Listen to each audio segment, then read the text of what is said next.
జై శ్రీరామ్. అందరికీ నమస్కారం. Welcome to news Akhanda. నేను మీ కస్తూరి శ్రీధర్. మిత్రులారా, భారత్కు రష్యాకు మధ్యన ఉన్నటువంటి సంబంధాల గురించి మీకు అందరికి కూడా తెలుసు.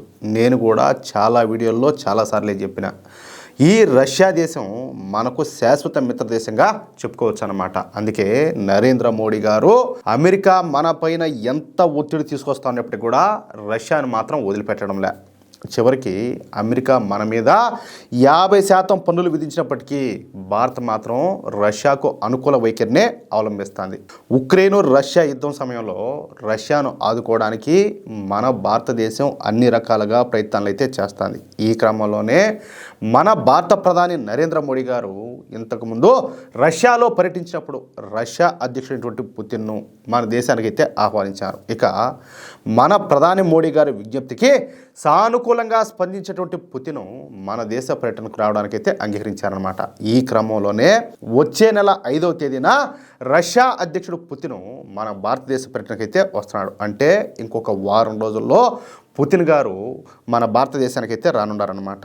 ఈ సందర్భంగా భారత రష్యాల మధ్య చరిత్రలో ఎన్నడూ లేనటువంటి అతి భారీ ఒప్పందాలు అయితే జరగనున్నాయి. ఇక S-400 విషయానికి వద్దాం. ఈ S-400లకు సంబంధించి ఇంతకుముందు అంటే 2018లో భారత్కు రష్యాకు మధ్యన ఒక పెద్ద డీల్ అయితే కుదిరింది.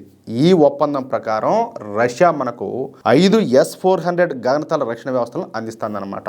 అయితే నిజానికి నరేంద్ర మోడీ గారు 2014లోనే అధికారంలోకి వచ్చినప్పటికీ ఈ S-400 గగనతల రక్షణ వ్యవస్థల ఒప్పందాన్ని 2018లో కుదుర్చుకున్నారు. అందుకు కూడా కారణం ఉండాలి. అవేంటంటే అంతర్జాతీయ నిబంధనల ప్రకారం ద మిసైల్ టెక్నాలజీ కంట్రోల్ రెజిమీ గ్రూప్లో లేనటువంటి దేశాలు 300 కిలోమీటర్ల కంటే ఎక్కువ దూరం ప్రయాణించేటటువంటి మిసైల్స్ను కొనుగోలు చేయకూడదు. అది నిబంధన.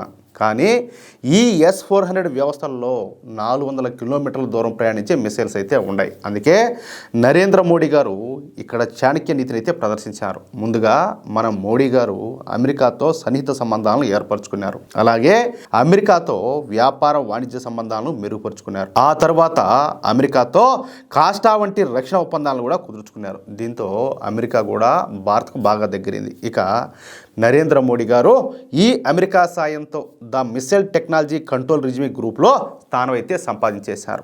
ఈ గ్రూపులో 35వ దేశంగా భారత్ అయితే స్థానాన్ని సంపాదించింది. అంటే ఇక రష్యా నుంచి ఎటువంటి సమస్యలు కూడా లేకుండా ఈ S-400 వ్యవస్థలను కొనుగోలు చేయొచ్చు అన్నమాట. అందుకే ద మిసైల్ టెక్నాలజీ కంట్రోల్ రెజిమీ గ్రూప్లో చేరినటువంటి కొన్ని నెలల తర్వాత మోడీ గారు రష్యాతో ఈ S-400 వ్యవస్థల ఒప్పందాన్ని అయితే కుదుర్చుకున్నారు. కానీ చైనా మాత్రం ఈ గ్రూపులో సభ్యత్వం లేకపోవడం మూలంగా రష్యా నుంచి పూర్తి స్థాయిలో ఈ S-400 వ్యవస్థలను అయితే కొనుగోలు చేయలేకపోయింది. నిజానికి ఈ చైనా రష్యా దగ్గర నుంచి S-400 వ్యవస్థలను కొనుగోలు చేసింది. కానీ ఆ S-400 వ్యవస్థలలో 400 కిలోమీటర్ల దూరం ప్రయాణించేటటువంటి 40N6E మిసైల్స్ మాత్రం పొందలేకపోయింది. కానీ భారత్ మాత్రం పూర్తి స్థాయి S-400 గగనతల రక్షణ వ్యవస్థలను అయితే పొందగలిగిందనమాట. ఇక మనం కుదుర్చుకున్నటువంటి ఈ ఒప్పందం ప్రకారం రష్యా ఇప్పటి వరకు 4 S-400 గగనతల రక్షణ వ్యవస్థలను భారత్కి అయితే అందించింది. అర్థమవుతుందా? ఇంకా మిగిలినటువంటి ఒక వ్యవస్థను వచ్చే జనవరిలో అందించున్నదనమాట. ఇదంతా కూడా ఎట్లుంటే ఇప్పుడు పుతిన్ మన దేశానికి వస్తున్నాడు కదా. ఈ సందర్భంగా మళ్ళీ మన భారత ప్రభుత్వం రష్యా నుంచి మరొక 5 S-400 గగనతల రక్షణ వ్యవస్థలు అయితే కొనుగోలు చేయనున్నదంట. అంతేకాకుండా S-500 గగనతల రక్షణ వ్యవస్థలను కూడా కొనుగోలు చేయనున్నట్టు తెలుస్తుంది. కేవలం ఈ రక్షణ వ్యవస్థలను కొనుగోలు చేయడమే కాకుండా వాటిలో ఉపయోగించేటటువంటి ప్రత్యేకమైన మిసైల్స్ను పెద్ద సంఖ్యలో కొనుగోలు చేస్తుంది. దాదాపుగా మనకు అందుతున్నటువంటి సమాచారం మేరకు 1000కి పైగా ఈ మిసైల్స్ను 10,000 కోట్ల రూపాయలతో భారత్ అయితే కొనుగోలు చేస్తుంది. ఇది నిజంగా మన శత్రు దేశాలైనటువంటి చైనాకు అలాగే ఉగ్రవాద దేశమైనటువంటి పాకిస్తాన్కు భారీ షాక్ అని చెప్పొచ్చు. ఇది అసలు ఈ రెండు దేశాలకు కూడా ఊహించని మింగుడుపడని విషయం అన్నమాట. అర్థమైందా? అయితే మన మోడీ ప్రభుత్వం కేవలం ఒక్క S-400 అలాగే S-500 గగనతల రక్షణ వ్యవస్థలు మాత్రమే కొనుగోలు చేయకుండా మరో 2 భారీ ఒప్పందాలను కూడా చేసుకుంటుంది. వీటిలో భాగంగా వాయుసేనకు వెన్నెముకగా ఉన్నటువంటి సుఖోయ్ 30 MKI యుద్ధ విమానాలను భారీ వ్యయంతో ఆధునీకరించేందుకు కూడా భారత్ అయితే సిద్ధమైంది. మన భారత దగ్గర ప్రస్తుతం 259 ఈ సుఖోయ్ MKI యుద్ధ విమానాలు అయితే ఉన్నాయి. వీటిని సూపర్ సుఖోయ్లుగా మార్చడానికి భారత్ ఇప్పుడు రష్యాతో మరొక ఒప్పందం కుదుర్చుకోబోతోంది. ఈ ఒప్పందం విలువ అక్షరాల 63,000 కోట్ల రూపాయలు. ఏం మామూలు విషయం కాదు. ఇక ఈ సుఖోయ్లను పూర్తిగా భారత్లోనే రష్యన్ ఇంజనీర్ల సహకారంతో మన భారతదేశం సుఖోయ్ యుద్ధ విమానాలను అప్డేట్ అయితే చేయనుండాలి. 63,000 కోట్ల వ్యయంతో చేపట్టేటటువంటి ఈ కార్యక్రమంలో భాగంగా విమానాలకు అత్యాధునికమైనటువంటి రాడార్లు, అలాగే ఏవియానిక్స్, సుదూర లక్ష్యాలను ఛేదించేటటువంటి ఆయుధాలను అమర్చనున్నారన్నమాట.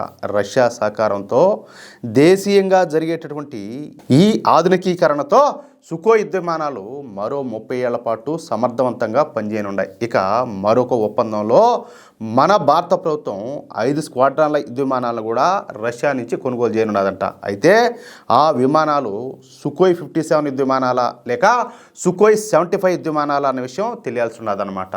మొత్తంగా డిసెంబర్ 5వ తేదీన మన భారత ప్రభుత్వం రష్యాతో దాదాపుగా 2 లక్షల కోట్లకు పైగా డిఫెన్స్ అగ్రిమెంట్లు అయితే చేసుకోబోతుంది. ఇక ఈ దెబ్బతో అయితే ఈ చైనాకు, పాకిస్తాన్కు ఇంకేమిలే, ఇంకా మోత మోగిపోతుంది అన్నమాట. ఇంకా సాపు చుట్టేయాల్సిందే వాళ్ళు. అది విషయం. మిత్రులారా, చాలామంది మాట్లాడుతూ ఉంటారు కదా, మోడీ ఏం చేస్తాడనేసి. నేను ఎన్నోసార్లు చెప్పిన, మోడీ మన దేశానికి ఒక ఉక్కు కవచాన్ని నిర్మిస్తున్నాడు, ఒక వలయాన్ని నిర్మిస్తున్నాడు. మన శత్రు దేశాలు ఏవి కూడా మన ఈక కూడా పీకలేవని చెప్పి చాలాసార్లు చెప్పిన. చూడండి ఒకసారి, లక్షల కోట్లు ఏది ఈ ఆయుధ వ్యవస్థల కనెక్ట్ కూడా. ఎందుకంటే మనం స్ట్రాంగ్గా ఉంటాం, కానీ మనకు సరైనటువంటి ఆయుధం కూడా కావాలి కదా. కాబట్టి మనకు మన దేశానికి ఏమేం కావాలో అన్నీ కూడా ఆయన సమకూరుస్తున్నారు. ఏంది మహానుభావుడు. మిత్రులారా, ఈ న్యూస్ కనుక మీకు నచ్చినట్లయితే ఖచ్చితంగా ఈ న్యూస్ నలుగురికి షేర్ చేయండి. అలాగే ప్రతి ఒక్కరు కూడా ఈ వీడియోకు సంబంధించి మీ యొక్క అమూల్యమైనటువంటి అభిప్రాయాలను కామెంట్ రూపంలో తెలియజేయండి. ఇంకో విషయం ఏంటంటే, ఇంతవరకు మీరు కనుక మన ఛానల్ని సబ్స్క్రైబ్ చేసుకున్నట్లయితే ప్రతి ఒక్కరు కూడా మన ఛానల్ను సబ్స్క్రైబ్ చేసుకోండి, సపోర్ట్ చేయండి ప్లీజ్. జై శ్రీరామ్, జై హింద్.